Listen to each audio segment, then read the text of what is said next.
Sarah Silverman ignited quite a conversation when she decried what she called Jewface, the practice of casting non-Jewish actors to play Jewish characters. This is Jews Talk Racial Justice with April and Tracie, a weekly show hosted by April Baskin and Tracie Guy Decker. In a complex world, change takes courage. Wholehearted relationships can keep us accountable.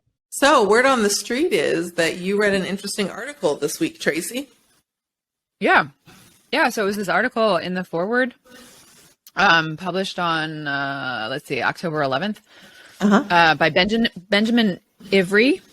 And the headline is, does Sarah Silverman actually have a point about Jewface? Jewface is in quotes. So Ivry sort of is lifting up a recent podcast episode of Silverman's. Yay, podcast by brilliant, smart Jewish women. Sorry, please continue. Couldn't resist. Yeah, so I didn't listen to the podcast. Full disclosure, I just read this article where Silverman complains about the fact that as she sees it, if a Jewish female character is accomplished, successful, or desirable, she will be played by a non-Jewish actress. And the only Jewish characters that actually have Jewish actresses are sort of the stereotypical overbearing, whining, nagging Jewish comic mother, relief, or comic relief type. Right. Sort of a la Philip Roth. And so Ivry goes into, he sort of looks at different cases of non-Jewish actors being cast in Jewish roles and what effect that has. The grossest ones that I shared with you right before we started recording was he points out the fact that here Ivry says, at its worst, the current entertainment industry approach favors casting non-Jews associated with anti-Semitic comments in Jewish roles. So almost like a penance. So he names, for instance, Vanessa Redgrave in 1978 had anti-Semitic comments, and then a few years later, she played a musician imprisoned in Auschwitz for a TV movie written by Miller. Boo. Yeah, and it's a similar thing much more recently with Gary Oldman, who had some anti-Semitic comments in 2014, and then later played Mank, the quintessential Jewish, in Mank, the show is called Mank. He played Herman Mankiewicz. So that's gross. And I don't fully know. Really I want to be clear. Maybe if I knew more of the details of the circumstance, I'd say wow, what an amazing restorative justice effort. But on its surface, from what I'm hearing, that immediately makes my skin crawl a bit and feels icky. Yeah, it feels pretty icky. Information, just as a caveat there. And to be fair, that was the point that Ivry was making. So he wanted us to feel icky about it. But good job, Benjamin. I feel icky about that. So, so that it was sort of an interesting question. And you and I started talking about it, and then you noticed that Manishtana, Rabbi Shais Rishon, actually also responded to Silverman's podcast in the JTA. And I always like reading his thought leadership because he has such a brilliant mind and often incorporates humor. I think at this one, there's not quite as much of his quintessential humor, but he's also really great at weaving in pop culture and remembering. He also seems to have a mind and a memory like a trap. So agreed. Throughout this piece, he cites multiple things where, so please continue. Oh, no, that's the thing that that then Manishtana brought into the conversation is naming what I guess is sort of the invisibility of privilege, but that's the Ashkenormativity of Silverman's complaint. They're only talking about white Jewish roles and white Jewish actors, or not actor, And I want to complexify that a bit. Because I don't actually agree with that statement, that assertion. Okay. I would say she only named white examples, but as someone who I live in the consciousness, like I read for that, and I heard some potential Ashke normativity, but then as I understood that Jewface was being used as blackface, I understood that it can mean. So I want to, it's almost like a spiritual metaphysical thing. So I want to note that they haven't yet, but to me, it isn't inherently exclusive of Jews of color, that the term that I as a Jew of color can own and use that term in a more liberatory, inclusive manner, but that we're noticing, or that Manishana pointed out, that the examples that Sarah gave on her podcast, or that other white Jews are lifting up, are not as multiracial and inclusive as they should be, as they can be, and as they should be. They can be. Yeah. Yeah. So I like that, because it still has critique in it, but it also says that there's clear room here where there can be behavior change and shift. It's not that the word itself is inherently racially exclusive. One of the examples that Manishtana lifted up that I was really interested in was that he points out that though her character on Blackish is not, that Tracie Ellis Ross is Jewish. So yes, Rainbow isn't. But Tracie Ellis Ross is. And he points out that her siblings, the character's siblings, are also played by the other actors who play the character siblings are also Black Jews. Right. Daveed Diggs and Rashida Jones. Exactly. Exactly. Thank you for lifting up their names, which I was not finding quickly. I remember Daveed Diggs. Yummy. Yeah. Well, I think that's a really interesting case to think about, because what you think, Tracy? Well, I have heard white Jews sort of complain when fairly strongly Jewishly coded actors lived into characters who were not Jewish. So, for instance, the guy from Scrubs, Zach Braff, I think is the actor's name, and I think the character was also Zach. I don't know. I never watched the show closely, but when I worked for a Jewish museum and we did a story about, entertainment and doctors and Jewish doctors, we did a show about that. And so we looked into that character in particular, and the actor gave an interview to a Jewish newspaper. It was like a Hillel at his alma mater or something, where he talked about the fact that, in his mind, like, he's just shows up as a Jewish person, like even within the character, but the character is not, and sort of the dissonance there. And that felt like, at least within the confines of this newspaper article and the museum exhibit that I was working on, that felt like a big deal about assimilation and about fitting in and standing out. Anti-Semitism and the way it manifests. Yeah, like sort of that quiet anti-Semitism that we just kind of accept and model who we are, like kind of tamp down who we are in order to fit into the greater wider America. Pushing down, yeah. And this case of Tracie Ellis Ross, Daveed Diggs, and Rashida Jones playing siblings on this television show, all of whom being Black Jews and their characters not being Jewish, it's raising the same alarm bells for me as when this character, but it hasn't, as when that particular character in Scrubs was being discussed. Exactly. And because and maybe there is, besides Manishana. And may I toss in something else really quickly? Another quick pop culture reference is recently, and now I'm going back to taking a break from Netflix because I think it's a shadow comfort for me, and I'd rather be reading, writing, or doing other things. But before, my last binge was belatedly watching a couple seasons worth of Suits. And there's a character where I think what you're and I was trying to explore this, and I was very intrigued by this, because there's a explicitly Jewish kind of character and then a Jewish character. So like the lead guy looks sort of Aryan, but his name is Harvey Specter. And there are different facets of his living, his excellence, like his behaviors that fits into patterns of Jewish professionalism, but his character is explicitly not Jewish, but it's sort of weird. And I think the actor isn't Jewish, but it's still weird as someone who is very Jewish and looks for that. And then there is another Jewish character on the show. To your point, it's a male. So I want to name that. I think it's worth naming explicitly that. And I do look forward to listening to Sarah Silverman's episode, which I think likely we will both do, but with production schedules and getting this out in a reasonable time frame, like we just want to come out with this. But I think in general, prioritizing and lifting up sexism, and so being really thoughtful about Jewish women, I just want to name that that's the central dynamic here. But in this show of Suits, the character who is Jewish is an annoying, is a nebbish.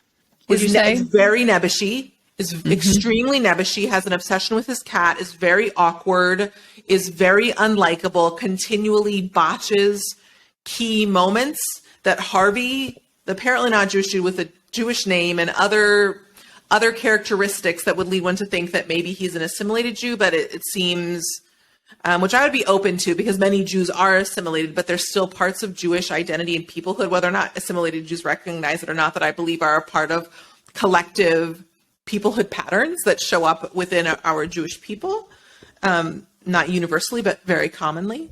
So anyway, that's just my point of reference. If anyone else has seen that show or is a Meghan Markle fan, and it was a few years ago, and I read a couple articles that spoke about this, and no one explicitly named it as anti-Semitism, but it felt to me like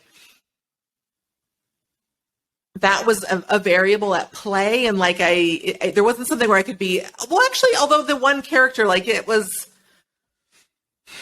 they don't totally vilify him, but it's not great. It's not flattering. Really not great. No, it's not flattering. Yeah. I'm thinking about The Big Bang Theory, which my husband and I watched for a while, and there's the one character, Howard Wolowitz, who is Jewish, and like his mom, who's like the stereotypical nagging, who we never actually even see on screen. We only hear her complaining, and they make a lot of fat jokes, which is really, looking back on it, that's just actually not so great. It's kind of problematic. Mayim Bialik is on. Yes, she is. And is her character Jewish on the show?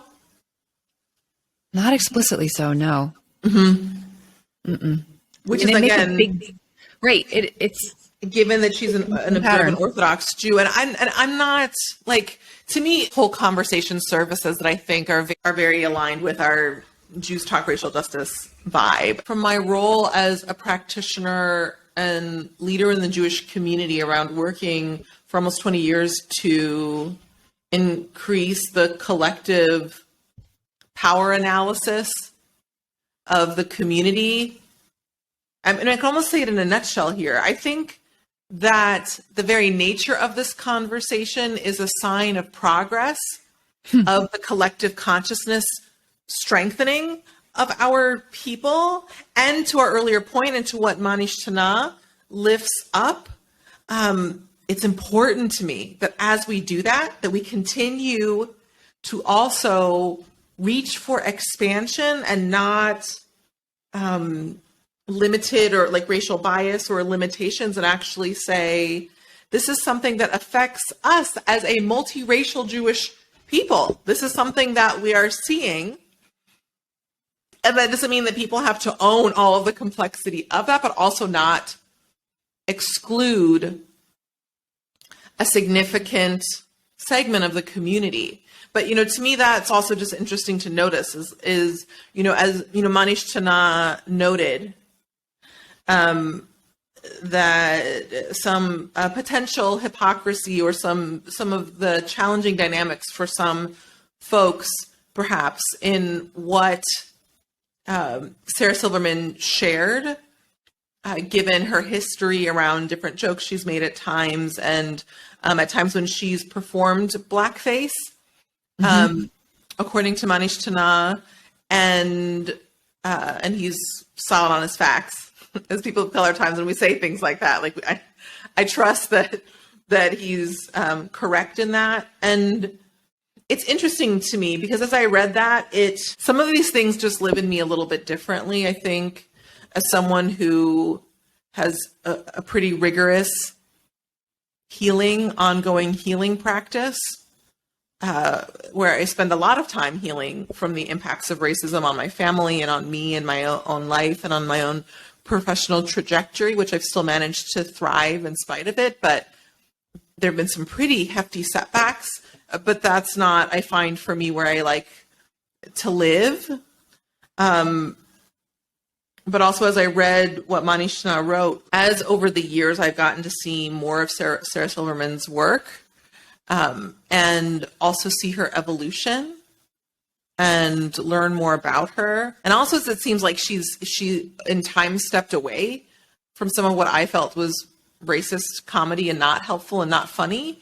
I've really come to, I include her when I think about Jewish sisterhood. And so initially when you shared, and I'd seen little blips of this, I don't spend as much time on social media now, again, for focus and peace and all kinds of things. But my initial thought about it was, oh, wow, I'm really excited. I'm interested. Although I think maybe internally there was a little bit of hesitation, but I was mostly just interested in hearing a Jewish woman speaking about what she perceives as anti-Semitism and some sexism. I don't know if she uses those words. Those are the words that I'm using. I don't want to put those words on her, but I was interested in that, and that still is of interest to me, and how I reconcile the discrepancy that Manish Tana is understandably raising, is that I think a number of our movements, as particularly Black Lives Matter and different racial justice movements, and the movements of Jews of color working to bring change in our community, white Jews are starting to pick up on some of this and understand it. And the thing that I think we need to be careful about, that I've already named, but I'll name more perhaps pointedly here, is that this is not the first time this has happened. And so to me, what we want to avoid, or what I already said what we want, because I really believe in centering that, what we want to avoid is mainstream white Ashkenazi Jews cherry picking parts of power analysis that serve their analysis and exclude the people who championed those ideas and who are more heavily harmed and affected by them. And I haven't reviewed all of this, but from what you've shared and what Manishna has shared, of what Sarah Silverman shared, one piece here that I find interesting, the point that is being raised, and I think we both are clear that it seems like that this is a legitimate critique that people are lifting up, and that the critique of the critique, that this critique should be more inclusive of our multiracial Jewish people, is also valid. I think what I'm interested in is also, like, below the hood is, which to me doesn't justify it, that this is predominantly a manifestation, whatever the group is, whether it's often Black people, whether it's people with disabilities, or trans and non-binary folks, or various other groups that have been targeted severely by systemic oppression at all its levels, that this is an issue that seems to affect, right? Like, or at least I hear this conversation being had about people who are on the spectrum, on the autism spectrum, are consistently played by people who are not autistic, or like this shows up in different places. And so I think it's worth explicitly naming here that this is something that is of concern, that this is a marker or one way that systemic oppression manifests, and that people may have different perspectives on this. I don't always necessarily think that an identity, to me, it's on a case-by-case basis, that ideally a role should be played by a person who embodies that role. And also, to me, it's more of a fact that it's very, very rare. It's consistently, the exclusion is consistent. That is, to me, the sign that this is definitively one manifestation of oppression. And we're not saying here, oh, go ahead. Well, I think that there's additional nuance to it in the nature of the roles. So, right, agreed. If Black actors can only get jobs as, like, the maid or the person living with AIDS, or, funny, insignificant, but relatively insignificant to the plot line, sidekick. Right. The various stereotypical roles that Black people are traditionally, and still to this day, often given. And then also, like, non-Black actors are getting the Black characters, which I'm making it bigger. So that then the problem is, it's about representation, but it's also about, like, who can play what? like, so I think that's part of the original critique from Silverman, right? That Jewish actresses only get the Jewish roles that are stereotypes. Heavily stereotypical, usually not flattering. And if there are flattering roles, they're played by non-Jews. Even when this is not ambiguous for other identities, it still happens. So this is not in any way to justify the oppressive patterns that we're seeing, the oppression that's playing out.